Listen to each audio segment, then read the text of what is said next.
Welcome aboard. It's Captain G back with an episode update of the Winter War. This is turn 2, part B, Finland. And I'm starting with this because the casualty piles are getting increasingly bigger. At no point should they ever get smaller, I guess, but they're growing dramatically. This ski troop, for example, he was last turn's ski troop casualties. These guys are this turn's casualties. But fear not, fans of ski troops. On one attack, 5 ski troops rolled 5 hits. 5 for 5, all 1s and 2s. And that contributed mightily to the casualties you see over here. So let's take a look at the map and see how Finland is doing. So Finland struck out here. They purchased 3 infantry for this zone after repairing, and I left that part out.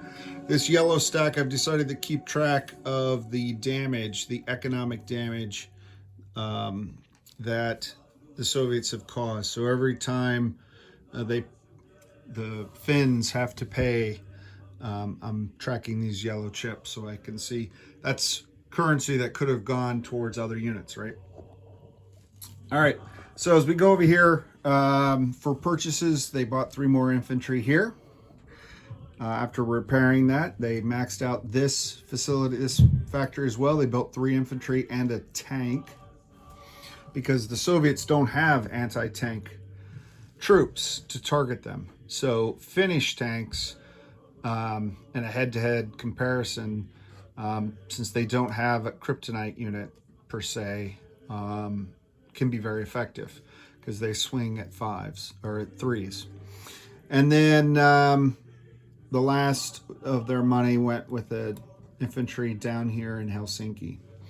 Helsinki and Leningrad, and I don't remember if I mentioned this, these are not just victory cities.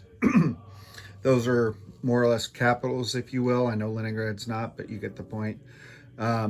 Those are instant wins. If the Soviets are able to capture Helsinki, either by punching through this defensive line and moving in, or by landing amphibious assault or coming in from the north, however they do it, if they take it and hold it by the end of the turn, i.e. the Finns can't retake it, then they win the game, the game's over. Whether that's turn 4 or turn 10, doesn't matter. And same here, if the Finns counterattack and get through this barricade and take Leningrad, they would win because there is no counterattack for the Soviets. It's the end of that round as I understood the rules. Might be end of the next turn if the Soviets can't counterattack, but so room for me to be corrected there.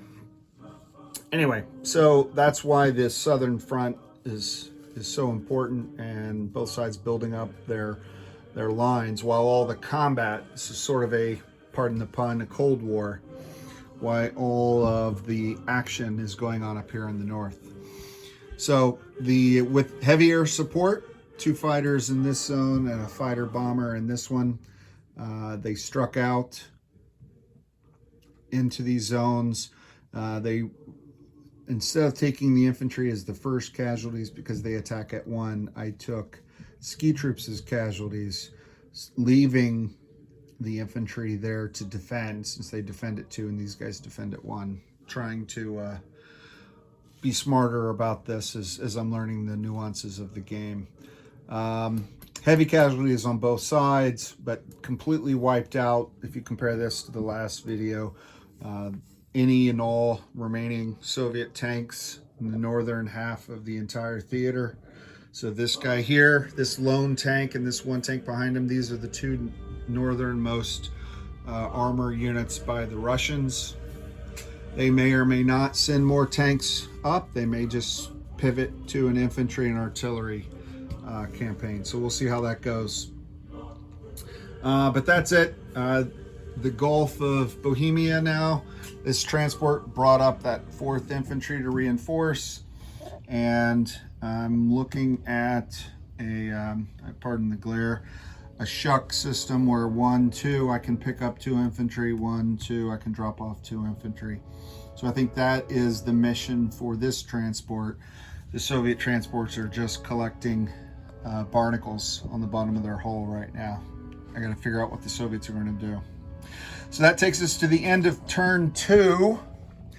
The IPP tracker has the IC, industrial credits, sorry, 41 for the Soviets, 28 for Finland. The total, universal total, is always 69, so it's just a division of those two. But we're moving into turn 3, and turn 3 is the first of 4 consecutive reinforcements, whether you envision that as volunteers from Sweden or arms shipments to equip Finnish troops and Finnish units, what have you. Finnish, Norwegian, Danish, and I believe that's Estonian reinforcements coming in to help the beleaguered Finns. So that's where we are. I'll cover those reinforcements next turn when they arrive. And I think that's it for this turn. This is Captain G, over and out.